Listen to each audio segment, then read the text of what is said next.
Welcome everyone. Recently here on my channel I've received numerous comments regarding various mathematical miracles of Islam, and some of them I found quite compelling. Let's take a look at a couple. Want to test a Quran miracle that you could verify yourself? The first human landing on the moon. By the way, do you know what an actual miracle would be? It would be anyone from an Islamic majority nation getting out of the dark ages of their religion long enough to develop the technology to land someone on the moon themselves.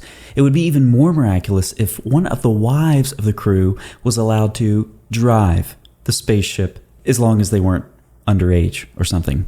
The first human landing on the moon was 20/7/1969, which corresponds to the 5 and the... Oh, wow. That's a great comment. Let's move on to the next one. According to the Smithsonian, among 6,500 books owned by Thomas Jefferson, one was the 1734 Quran. I honors the chapter 57, and I mean, you can just see how compelling these arguments are. So I was so compelled by them that I decided to just look around the Islamic literature and see if I could discover any more mathematical miracles myself. And what do you know? I came up with a couple. Let's take a look at them. Muhammad was about 54 years old when he married Aisha. 5 + 4 = 9. 9 was the age of Aisha when Muhammad had intercourse with her. Clearly, we have a mathematical miracle. Aisha was Muhammad's third wife. She was 6 when they were married. 3 + 6 = 9, and 9 was the age of Aisha when Muhammad had intercourse with her. Looks like yet another mathematical miracle. When you write Muhammad without repetitive letters, you get Muhad, which has the numerical value of 47. Aisha has a numerical value of 38.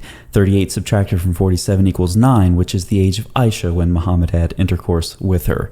Yet another mathematical miracle. Muhammad was approximately 54 years old when he consummated his marriage with Aisha. Aisha was 9 years old when the marriage was consummated. 54 + 9 = 63. Remember that 6. That will be important. Remember our 5 + 4 pattern. We take the 6 from our mathematical miracle on the top, and we carry that on and combine it with our mathematical miracle on the bottom. We get 6 + 5 + 4, which equals Surah 65:4, which is the verse in the Quran which allows prepubescent intercourse with young girls.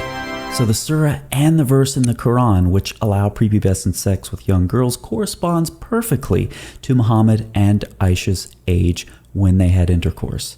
That is clearly yet another astounding mathematical miracle.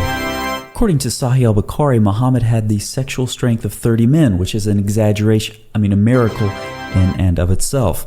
In addition, Muhammad would have intercourse with all of his wives in one night and only bathe once after this was complete, which is not miraculous, it's just disgusting.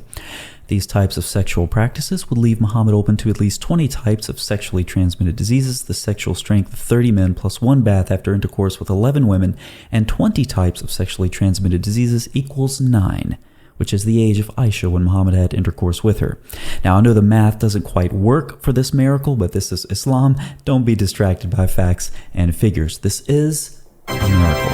And finally, for our last miracle, the Quran has 114 surahs. You can rewrite 114 as 141 and 411 also. When we add these numbers together, we get 666, which is the well-known number of the beast, demonstrating that the Quran is the book of Satan. Given that Muhammad recited verses from Satan, and this number corresponds to the mark of the beast, we clearly have yet another mathematical miracle. I hope you'll start to notice some of Islam's mathematical miracles yourself and post them in the comments below. I'll see you there.